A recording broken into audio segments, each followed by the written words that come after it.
चलो जल्दी करो। रसूल अल्लाह ने अर्ज किया है कि कैदियों की अच्छे से देखभाल हो।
मेरे भाई, मेरे चाचा, मेरे अब्बा, मेरे भाई, मेरे चाचा, मेरे अब्बा। बुरा हो मोहम्मद का, उसने हमारे साथ ये क्या किया। मेरे भाई, मेरे चाचा, मेरे अब्बा। कौन है जो अब हिंद का बदला लेगा, चाहे मेरा सब कुछ ले लो। चुप हो जाओ हिंद, तुमने रो रो कर अपना हाल बुरा कर लिया है। चुप हो जाओ। हमें उतबा इब्ने रबिया का मातम मनाने दो। हमें उतबा इब्ने रबिया का मातम मनाने दो। हम अपना बदला जरूर लेंगे हिंद, बस थोड़ा इंतजार करो। हमसा दुश्मन है, हमसा। अगर वो मुझे मिल गया, मैं उसका पेट चीर कर उसका कलेजा छुपा जाऊंगी। इसी से ही मेरी प्यास बुझेगी। मेरे अब्बा, मेरे भाई और मेरा सबसे अजीज दोस्त उमैर इब्ने वहाब और उसका बेटा कोई भी इस दुनिया में नहीं रहा, और हमें उनका बदला लेना है। बदला लेना है सफ़वान। वल्लाह हमें तब तक खुशी नसीब न होगी जब तक हम बदला ना ले लें। आज उसका दिन है, कल हमारा दिन आएगा। हाँ, कल हमारा दिन आएगा। लेकिन मुझे लगा था कि सिर्फ सरदारी ही कबीलों में बदलती है। अगर अपने लोगों के हाथ मरते तो कोई जिल्लत की बात ना होती। कि मेरे बाप को मारने वाला एक हबशी था जो हमारा गुलाम था, हमारा सामान ढोता था, पानी लाता था, भेड़े चलाता था। उसके हाथों उनका कत्ल हुआ अबू सुफियान। मेरे अब्बा के साथ भी यही हुआ सफ़वान। उनको मारने वाला कोई और नहीं, अब्दुल्ला इब्ने मसूद था। तुम दोनों के अब्बा को मारने वाले वो दोनों नहीं है जैसा तुम समझते हो। कि वो है जिसमें तलवारें थी, जिसने राह चलते लोगों को सरदार बनाया। हमें बदला लेना है उस मोहम्मद से। तो मोहम्मद को अब ये लगता है कि इतनी कत्लो गैरत के बाद भी हम उस पर यकीन लाएंगे, ताकि जो लोग चले गए हम उन्हें दोबारा मार दें? ना वल्लाती, हमें उनकी इज्जत का ख्याल है और उनके बताए रास्ते पर ही चलेंगे। हम मोहम्मद के खिलाफ हैं और सारी जिंदगी उससे मुखालिफत रखेंगे। ये हुई ना बात।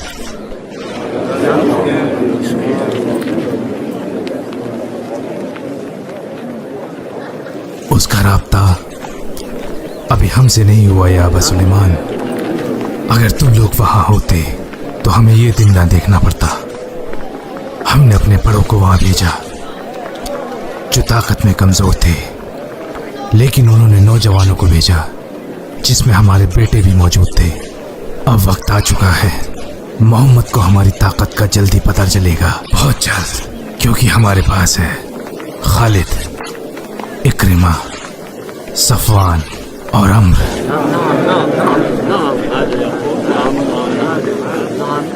काश तुम्हारा भाई अल वलीद तुम्हारी तुम्हारी तरह होता खालिद। वो खालिद की तरह दिलेर नहीं था, इसलिए तलवार फेंक कर खुद को उनके हवाले कर दिया। क्या हो गया है तुम्हें अल वलीद? लोग कहेंगे अल वलीद का बेटा अल वलीद कायर है। क्या ये लोगों को बताना चाहते हो? जीते जी मैंने उनकी हर बात मानी, क्या मरने के बाद भी मानूं? बस बहुत हो गया। मुझे कसम है तुम्हें फौज के साथ भेज कर रहूंगा। तुम्हारी कसम का ख्याल है इसलिए फौज के साथ जा रहा हूं, मगर वल्लाही तुम इसके लिए पछताओगे। क्या कहा? मेरे अब्बा को बंदी बनाकर रखा गया है। उनकी नजर में मेरे लिए एक बुज़दिली झलकती थी, मगर वो मुझसे भी ज्यादा कमजोर निकले। वल्लाही आपने मुझे शर्मिंदा किया है सुहेल इब्ने अम्र।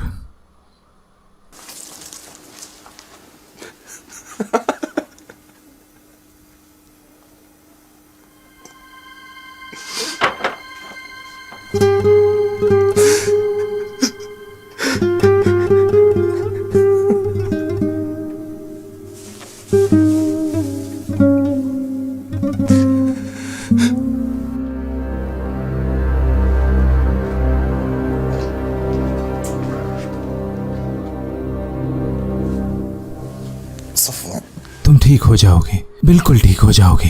थोड़ा आराम करो। अगर मुझे बाप और भाई के मरने का गम ना होता तो तुम्हारे महफूज लौटने पर मैं सबसे ज्यादा खुश होता। हमने तो उम्मीद ही छोड़ दी थी कि तुम जिंदा वापस आओगे। यही सोचा होगा, मोहम्मद के सहाबाओं ने भी यही सोचा होगा। उनकी नजरों से बचकर मैं जमीन पर घिसटता हुआ निकल आया,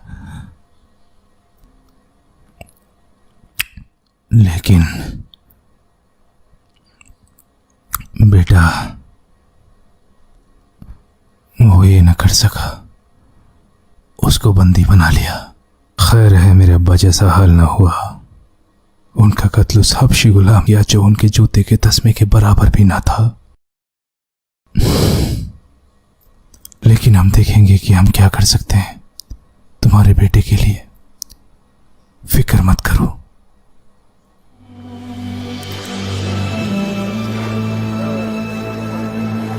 अपने भाई अबुल हाकम का मातम भी नहीं मनाओगे? क्या हो तुम लोग? तुम्हारे चचा हैं इकरिमा, जिन्होंने अपने भाई का साथ न दिया और उनके कातिलों के साथ जाकर मिल गए, वो किसी के चचा नहीं हो सकते। हमारा भाई अबुल हाकम, उसने जो भी किया उसका जिम्मेदार वो खुद है। हमें इस बात का दुख नहीं कि वो जंग में मारा गया। उसने अपने लिए जो रास्ता चुना था उसका अंजाम यही होना था। अगर दुख है किसी बात का तो ये कि वो काफिर होकर मरा। इससे मुताल्लिक अल्लाह फरमाता है कि हर अजीज को तुम हक नहीं सिखा सकते। तुम्हारे अब्बा ने हमें जंजीरों से बांध दिया क्योंकि वो हमारे बड़े भाई होने के साथ साथ मखजूम कबीले के सुल्तान भी थे। लेकिन अब तुम्हें क्या हो गया है इकरमा? अगर हम तुम्हारे चचा लगते हैं तो ये गैर जिम्मेदाराना है कि तुम भतीजे होने के नाते हम पर अपना रौब जमाओ। और दूसरी तरफ जैसा तुमने कहा, अगर हम तुम्हारे कुछ नहीं लगते तो तुम्हें कोई हक नहीं बनता हमें जंजीरों से बांध कर रखने का। मुझे अपने अब्बा की बातें और मखजूम कबीले का ख्याल है। मेरा नजरिया कुछ भी हो लेकिन तुम लोग मखजूम कबीले से ही हो, तो जान लो तुम पर भी वही कानून लागू होता है जो बाकी भगोड़ों पर हुआ है। ये तुम क्या करने जा रहे हो इकरमा? क्या करने जा रहे हो?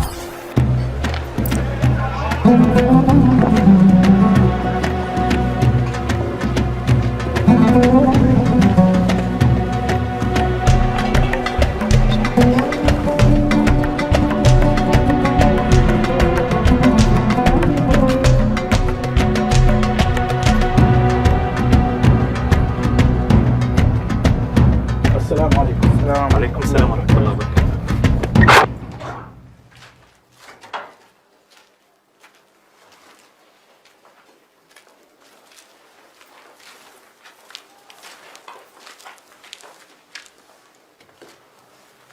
रसूलुल्लाह ने तुम्हारी रिहाई के बदले फिदिया लेना मंजूर किया है। जो जैसे चाहे वो दे सकता है। जिसके पास पैसा नहीं है लेकिन पढ़ना लिखना जानता है, वो मुसलमानों को पढ़ा लिखा सकता है। यही फिदिया होगा।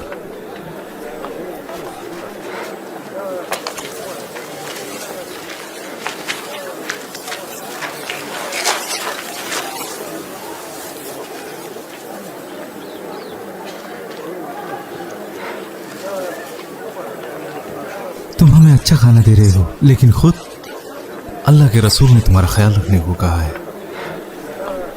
अगर रसूल अल्लाह के कहने पर तुम ये सब कर रहे हो तब भी इसका ये मतलब नहीं कि तुम लोग कुछ ना खाओ।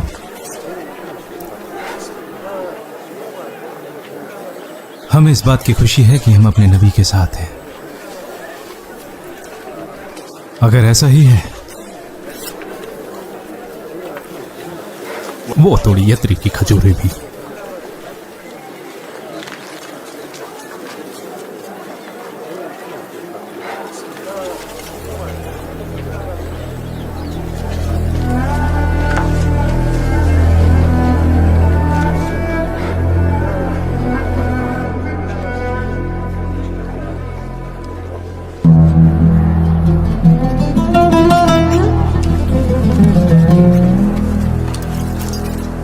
ये सब क्या कर रहे हो? फिदया चाहिए अबू जंदल। फिदया? क्या हो गया है तुम्हें? क्या तुम्हें नहीं मालूम कि तुम्हारे अब्बा को बंदी बना लिया गया है? तुम उनका माल ले आओ और फिदया अदा कर दो। 4000 दरहम ये रकम मांगी है मोहम्मद ने तुम्हारे अब्बा को छोड़ने की एवज में। इससे तो अच्छा होगा मैं अपने अब्बा की बात मानूं। क्या कहा?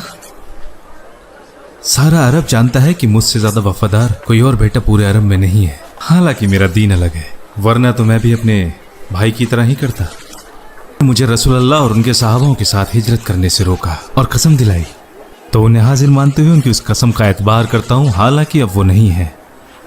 इसके अलावा मैं उन्हें कैद में नहीं देख सकता और ना ही मुझे मंजूर है कि रसूल अल्लाह मुझे उनकी फिदया ले जाते हुए देखें, जबकि मुझे जहां मौजूद रहना था मैं नहीं था। वल्लाही मैं नहीं जानता मेरे अब्बा ने माल कहां रखा है। तो अब तुम चाहो तो मेरे पैरों को बांध दो, मैं कसम नहीं तोड़ सकता। तुम जानते हो कि तुम्हारे भाई ने उन्हें धोखा दिया और वो मोहम्मद के साथ जाकर जंग लड़ा। वो अब यथरिब में है और उन्हें कैद में देख रहा है। वल्लाही तुम उसके मंसूबों को पहले से ही जानते थे, लेकिन तुमने इसे अपने अब्बा से छुपाया। कितने बुरे बेटे हो तुम दोनों ही।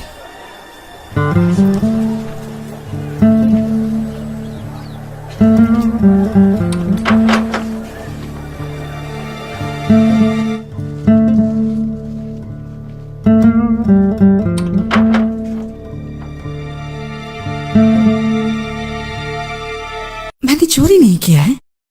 अगर करती भी तो मुझे कोई परवाह नहीं। उन्होंने हम पर पहले ही इतने जुल्म किए हैं। उन लोगों की जायदाद यही है और हम उन्हें हथिया सकते हैं। कभी कभी मालिक मुझे कभी कभी मुझे मेरा मालिक सही इंसान मालूम होता है जब वो नाराज नहीं होता। उसे मेरे हाथ का खाना बनाया पसंद है और ये मैंने खुद बनाया है। मैं वाकई अच्छा खाना बनाती हूँ। जब हमारी शादी हो जाएगी मैं तुम्हारा ये बड़ा पेट कभी खाली नहीं रहने दूंगी। और किससे भरोगी इसको? ऊंट के गोश्त से जो हमारे बाप दादा जायदाद में छोड़ गए हैं। कितने नाशुक्रे हो तुम। क्या तुम नहीं जानते कि अल्लाह उड़ते परिंदों को भी रिज़्क देता है? वो सुबह को खाली पेट उड़ जाते हैं और रात को भरपेट वापस लौटते हैं। ये बातें तुमने कहां से सीखी?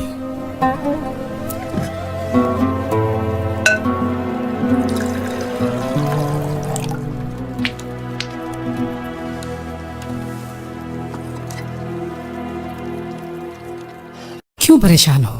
ऐसा लगता है कि बद्र में कत्ल होने वालों का गम हमारे लोगों के साथ तुम भी मना रहे हो। ना तो मुझे उनके मरने का कोई गम है और ना मोहम्मद के जीतने की कोई खुशी।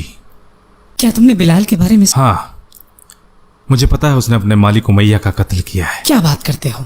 वो बहुत वक्त से उसका गुलाम नहीं है और वैसे भी जमाना बदल गया है। जो पुराने गुलाम थे वो अब मालिक बन चुके हैं और उन्होंने अपने ही मालिकों का कत्ल कर दिया जो अब कब्र में है। तो बताओ तुम क्या कहते हो?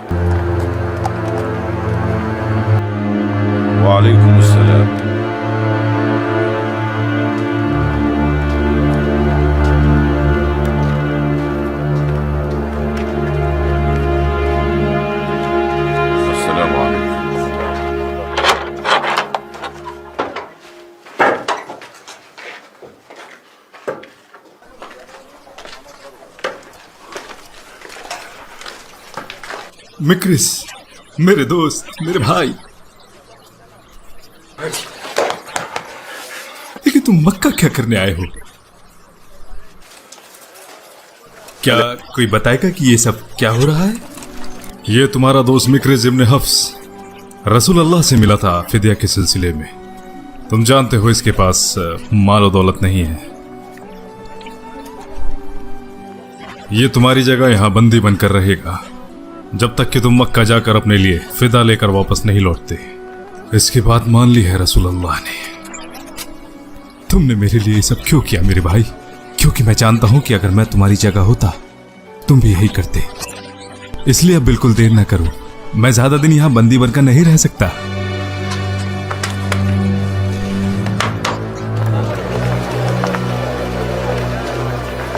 तुम वाकई बहुत अच्छे हो मिक्रेस। हाँ वो है, और मेरा मानना है कि जिस इंसान के अंदर इतनी सारी खूबियां हो, बाअखलाक हो, बाअदब हो, वो मुशरिक नहीं हो सकता। अल्लाह उसकी नेकियों के बदले में उसको इस्लाम में दाखिला दे। इस जैसा इंसान मुसलमान होने का हकदार है। और जहां तक तुम्हारी बात है सुहेल, वल्लाही मैं नहीं चाहता कि तुम मक्का सही सलामत वापस लौटो, क्योंकि रसूल अल्लाह के बारे में तुमने बहुत गलत ज़बानी की है और खुद को शैतान की ज़बान बना लिया है। मैंने रसूल अल्लाह से इजाज़त मांगी थी कि तुम्हारे सामने के दांतों को तोड़ दूं ताकि तुम्हारी जीभ बाहर लटक जाए और तुम रसूल अल्लाह के बारे में फिर कभी गलत ज़बानी ना कर सको। तुम ऐसे ही हो उमर। उनका जवाब नहीं सुनोगे? फरमाया जो भी मैं उसके साथ करूंगा वो मेरे साथ भी होगा, हालांकि मैं नबी हूं।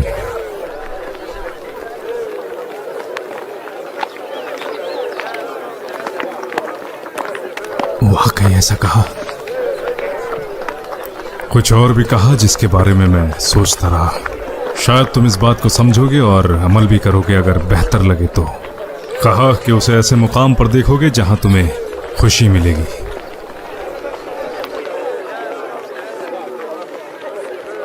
अब जाओ, मैंने तुम्हारे सफर के लिए एक ऊंट का इंतजाम किया है और इसकी कीमत कोई कीमत नहीं है, मैं फिदिया के साथ ले आऊंगा।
जहां तक माल की बात है, मैं अपने भाई की रिहाई के लिए ये फिदिया देने को तैयार हूँ, लेकिन जर्रे बख्तर की बात क्यों? उमर, तुम क्या नहीं जानते कि वो हमारे अब्बा की विरासत है और ये वलीद इब्न अल मुगीरा के घर की शान है। बहस करने का कोई फायदा नहीं है खालिद। रसूल अल्लाह के हुक्म पर कोई सौदेबाजी नहीं हो सकती। जाओ, माल के साथ वो जर्रे बख्तर भी लेकर आओ। अगर तुम अपने भाई को छुड़ाकर मक्का वापस ले जाना चाहते हो तो क्या तुम मोहम्मद से इसकी सिफारिश नहीं कर सकते? तुम गलत समझ रहे हो खालिद। वल्लाही मैं बिल्कुल नहीं करूंगा। कि इस मसले पर कुछ कहना होता तो मैं तुम्हारे भाई के बदले और ज्यादा फिदिया मांगता। मैं अच्छे से जानता हूँ तुम्हारे अब्बा कितना माल पीछे छोड़कर गए हैं। क्या तुम हमारी पुरानी रिश्तेदारी और दोस्ती का ख्याल भी नहीं रखोगे? अबू जहल मेरा मामू जरूर था, लेकिन उसकी मौत से पहले भी मैं उसका शदीद दुश्मन था। अब जाओ, बिल्कुल भी देर ना करो। मैं अपने बाप के जर्रा बख्तर बिल्कुल नहीं दूंगा, क्योंकि अल वलीद तुम्हारी माँ से पैदा नहीं है।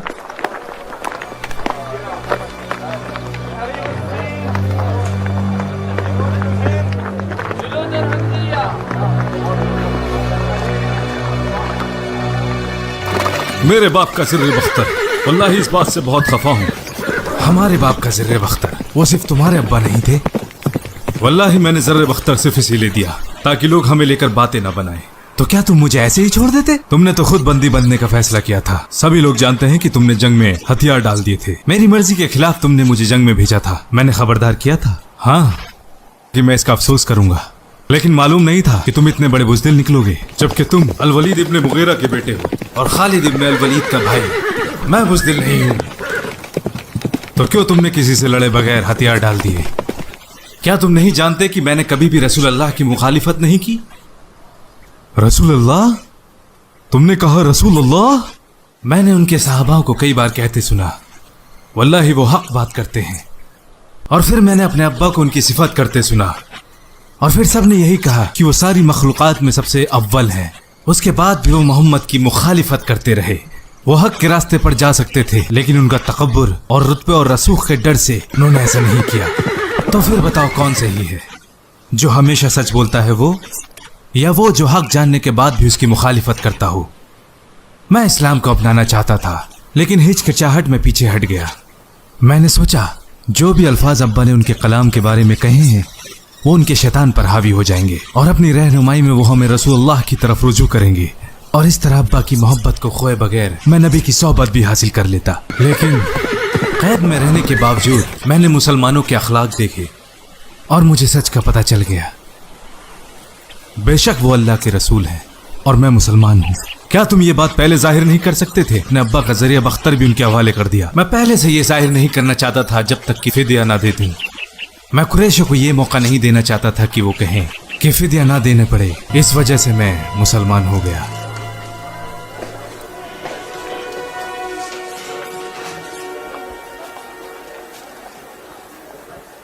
ये ले लें अब्बा जी, मुझे अकेला छोड़ दो। मैं तो आपकी कसम से ही बंधा था। आपने ही तो मुझे कसम दी थी कि मैं यथरिब न जाऊं। वल्लाही अगर तुम्हें जाना होता तो तुम मेरी कसम का भी ख्याल ना रखते, लेकिन मुझे आपके पैसों का भी नहीं पता था।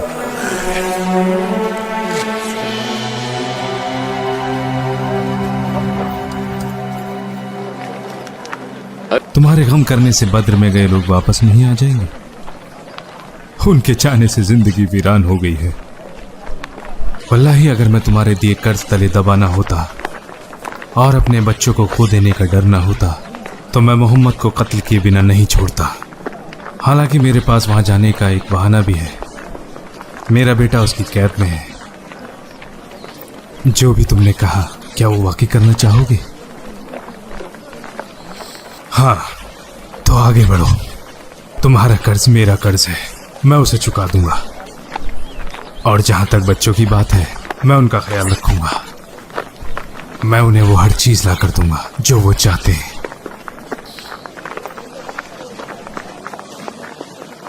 तो इसे अपने बीच ही रखना।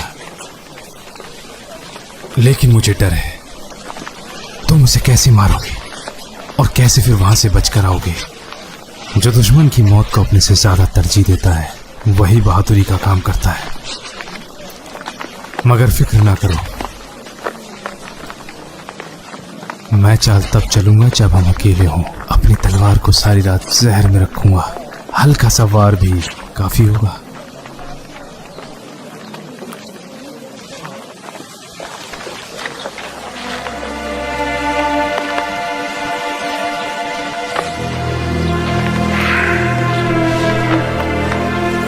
अब तुम यहां बैठकर इन लोगों का साथ दो।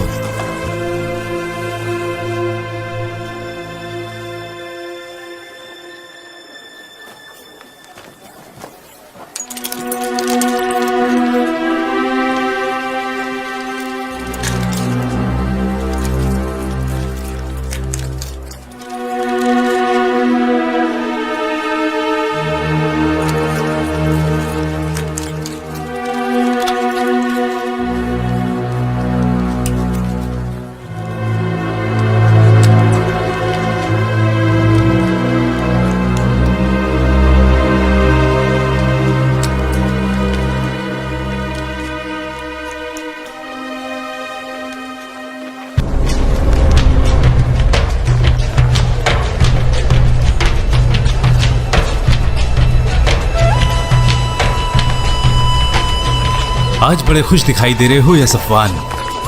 वल्लाही बद्र के बाद से आज तुम्हारे चेहरे पर खुशी देखने को मिली है। वल्लाही बहुत जल्द मैं तुम्हें एक ऐसी खबर दूंगा जिसे सुनने के बाद तुम बद्र का हादसा भूल जाओगे। तो ये कैसे मुमकिन होगा? हम सारे तो मक्का में ही मौजूद हैं। मेरी बात पे यकीन रखो। और मुझसे तफसीलात ना मांगो।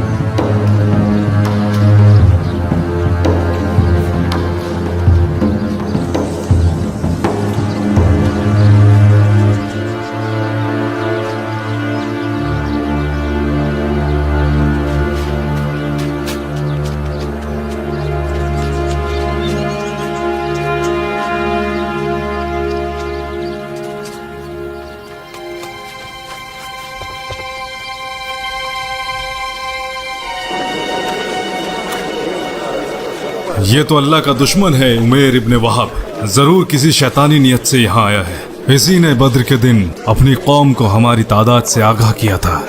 क्यों आए हो? अंत सबा या उमर। अल्लाह ने हमें इससे बेहतर सलाम दिया हुआ है। क्यों आए हो? बेटे के सिलसिले में आया हूँ जो यहाँ कैद में है। मोहम्मद से उसकी रिहाइश की गुजारिश करूंगा। क्या मैं उनसे मिल सकता हूँ?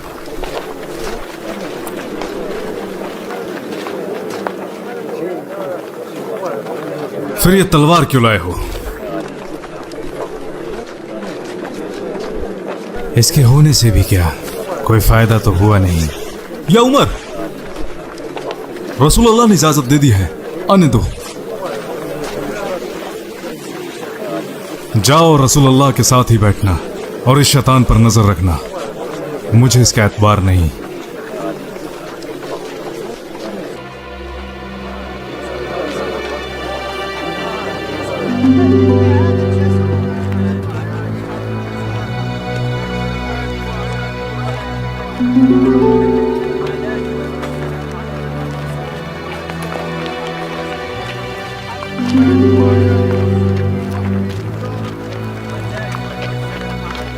सफवान, जो तुमने कहा था हम उसका बेसब्री से इंतजार कर रहे हैं। जल्दी ही उम्मीद है। सुबह या शाम में, कभी भी हो सकता है।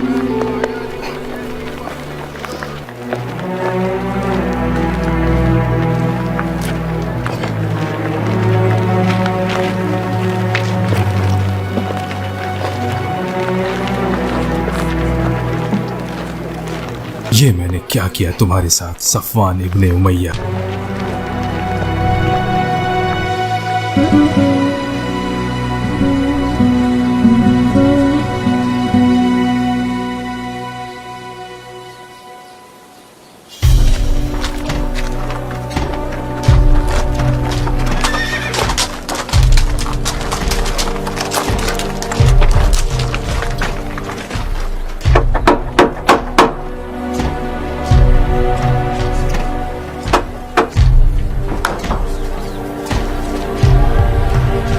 उमैर, अबू वहाब, आखिर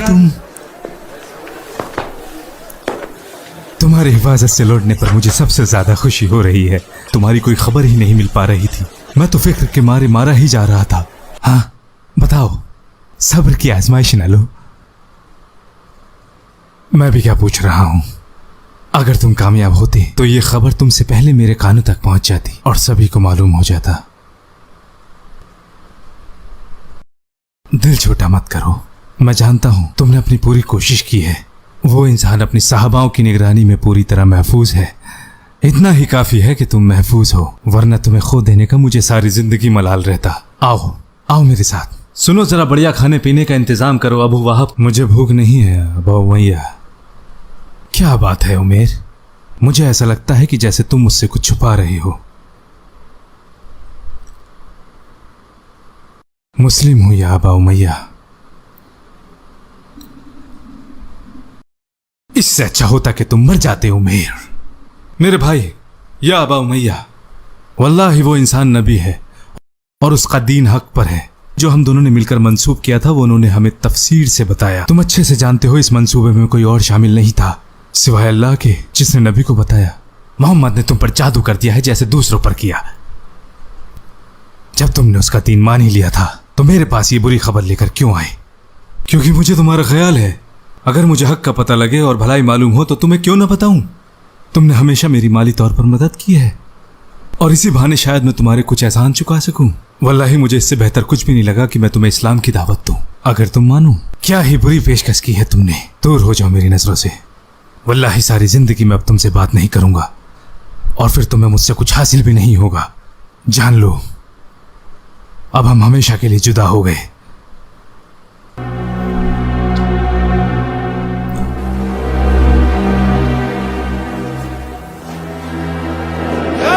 कुरैश, या माशरा कुरैश। वल्लाही जाहिलियत के दौर में मैं एक शैतान था, लेकिन अल्लाह ने मुझ पर रहम करके मुझे मुसलमान बना दिया। मैंने हक को जान लिया है और झूठ को छोड़ दिया। या माशरा कुरैश, मैं मोहम्मद के कत्ल के इरादे से गया था। मैंने क्या देखा? मैंने देखा कि वो मुझे बचाने में ज्यादा फिक्रमंद थे जितना कि मैं उन्हें मारने के लिए। उससे भी ज्यादा वो मेरे साथ भलाई करना चाहते थे, जबकि मैं उनका बुरा चाहता था। जब मैंने हक को जान लिया और उस पर यकीन किया तो मैं मक्का वापस लौटा। तो अब मैं हर उस जगह खड़ा रहूंगा जहां मैंने रसूल अल्लाह की मुखालिफत की है। तो अब मैं इस्लाम की दावत दूंगा और इसकी खूबियों के बारे में बताऊंगा। ऐसा करके अल्लाह ताला मेरे गुनाहों को बख्श देगा और मुझे माफ करेगा। वल्लाही तुम्हें नबी से दुश्मनी रख के कुछ हासिल ना होगा। मैं अपने लोगों को भी हक की दावत देता हूँ। वल्लाही तुम्हारे बीच से उन्हें चुनकर अल्लाह ने तुम्हें इज्जत बख्शी है ताकि सबसे पहले वो तुमसे मुखातिब हो। तो क्या बुरा होगा कि सब लोग उन्हें माने और तुम महरूम रह जाओ। क्या ही बुरी कौम हो तुम नबी की, क्या ही बुरी कौम हो तुम, जब तक कि तुम ईमान नहीं ले आते। चले जाओ यहाँ से, अल्लाह तुम्हारा और तुम्हारी दावत का मौका न करे।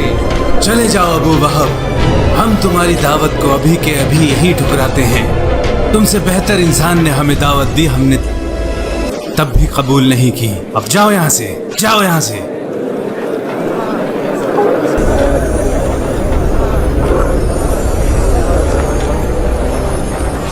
ये बेवकूफ हमारी जगह आकर हमें ललकार कर चला गया और हम कुछ ना कर सके। वल्लाही मैं इसकी छाती में तलवार उतार दूंगा। इक्रिमा, वल्लाही ऐसा करने की सोचना भी मत, वरना मुझसे बुरा कोई ना होगा। तुम जानते हो ना उसने क्या कहा? हाँ, मैंने उससे एक वादा किया था और मैं उसे निभाऊंगा। या अबा सुफियान, अब तुम हमारे ही नहीं बल्कि पूरे कुरैश के सरदार हो। तुम जानते हो कि बद्र के बाद हमारी जिंदगी गमगीन हो गई है। जिन लोगों ने हमारे लोगों को कत्ल किया है, अगर हमने उन्हें ऐसे ही छोड़ दिया तो अरबों के बीच हमारी साख कम हो जाएगी और वो हमें कायर समझेंगे। हर कबीला हम पर हावी होने की कोशिश करेगा। तो तुम क्या कहते हो? क्या इसमें भी दो राय हो सकती है? सारे मक्का में किसी के घर इतना नुकसान नहीं हुआ जितना मेरा। अब्बा, चाचा, भाई, अगर तुम हमारा बदला नहीं ले सकते तो घर में औरतों की तरह बैठ जाओ और फक्र और बड़ाई का दावा ना करो। अपनी बीवियों से अलग कोई और बिस्तर ढूंढ लो। वल्लाही अगर तुमने मोहम्मद का सामना ना किया तो हम तुम्हें छोड़ देंगे।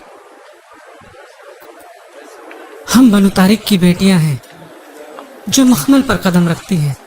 बहादुर हो तो गले से लगाएंगे, कायर हो तो हम तुम्हें छोड़ देंगे और जर्रा बराबर भी हमसे मोहब्बत न मिलेगी।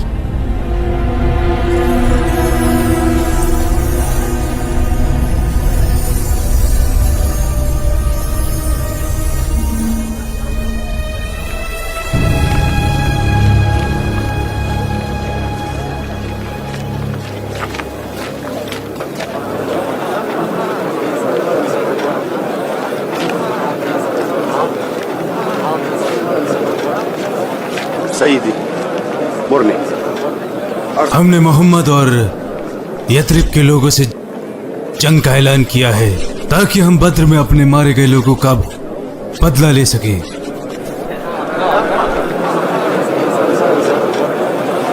तुम नेज़े के इस्तेमाल के माहिर हो। आज तुम्हारा दिन है। हमजा इब्न अब्दुल मुत्तलिब ने हमें बर्बाद करके रख दिया है। बद्र में हमारे बहुत लोगों का कत्ल किया, जिसमें हमारे चचा तुयमा इब्न अदी भी थे। अगर तुमने जंग में उसे कत्ल कर दिया तो तुम आजाद हो। और अगर तुमने ये कर दिखाया तो तुम्हें मिलेगा ये और ये भी।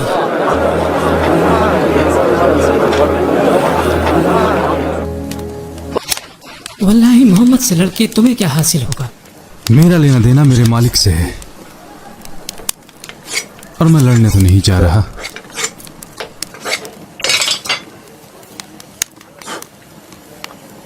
कत्ल करने जा रहा हूं।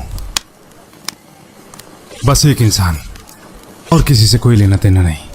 हमजा इब्न अब्दुल मुत्तलिब। अगर उसे मारता हूं तो आज़ादी मिल जाएगी। आखिरकार आज़ादी।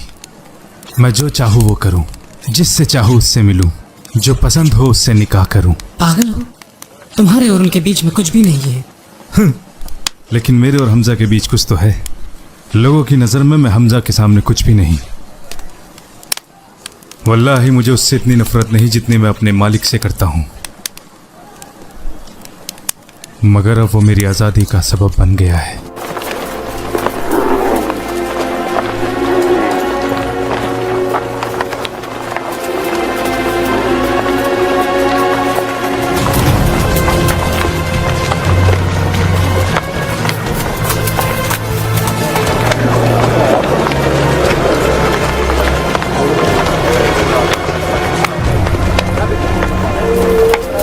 मैंने उन्हें ताकीद की थी यथरिब न छोड़ें, हम वहां हिफाजत से हैं।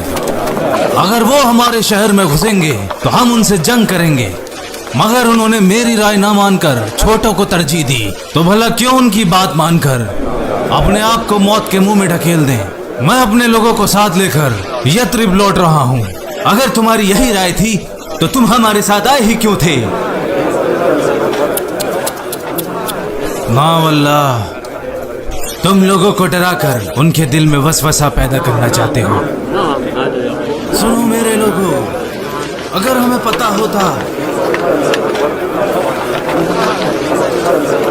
कि हमें जंग लड़नी है तो हम कभी ना आते। हमारा ख्याल था कि जंग ना होगी। दुश्मनों का सामना होने से पहले ही अल्लाह ने पाक को नापाक से जुदा कर दिया। ये अच्छा ही हुआ। चलो अब अपनी राह पकड़ो। अल्लाह हमारे साथ है। अपनी राह पकड़ो।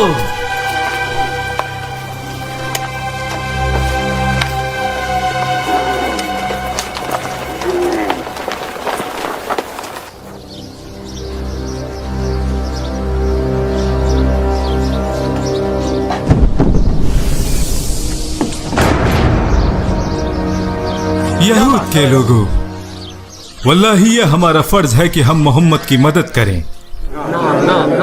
वल्लाही उन्होंने तुम्हारे साथ मुआहिदा किया है और उसमें इंसाफ ही किया है। दुश्मन आ गए हैं और वो उनसे मुकाबला करने के लिए निकल चुके हैं। तो अब ये तुम्हारा फर्ज बनता है कि तुम अपनी जिम्मेदारी निभाओ। वल्लाही हम नहीं जानते कि तुम मुस्लिम हो या यहूद हमारी तरह। मैं यहूद हूँ जो वादा खिलाफी नहीं करता और इंसाफ पसंद है, और जो भी उसकी जिम्मेदारियां हैं उन्हें पूरी तरीके से निभाता है। मैं तुम्हारा खैर ख्वाह हूँ। अपने से ज्यादा मुझे तुम लोगों का ख्याल रहता है। अक्लमंद उसी को कहते हैं जो कल के फायदे के लिए आज कुछ काम करे, ना कि आज के छोटे फायदे के लालच में और किसी छोटी चीज के लिए बड़ी कुर्बानी कर दे। आज हफ्ते का दिन है और इस दिन वैसे भी हम लड़ाइयाँ नहीं करते। इसके अलावा मोहम्मद ने हमें जंग में शामिल होने के लिए कहा ही कब है? कोई हफ्ते का दिन नहीं है। अपने वादे के मुताबिक मैं उनका साथ देने के लिए जा रहा हूँ।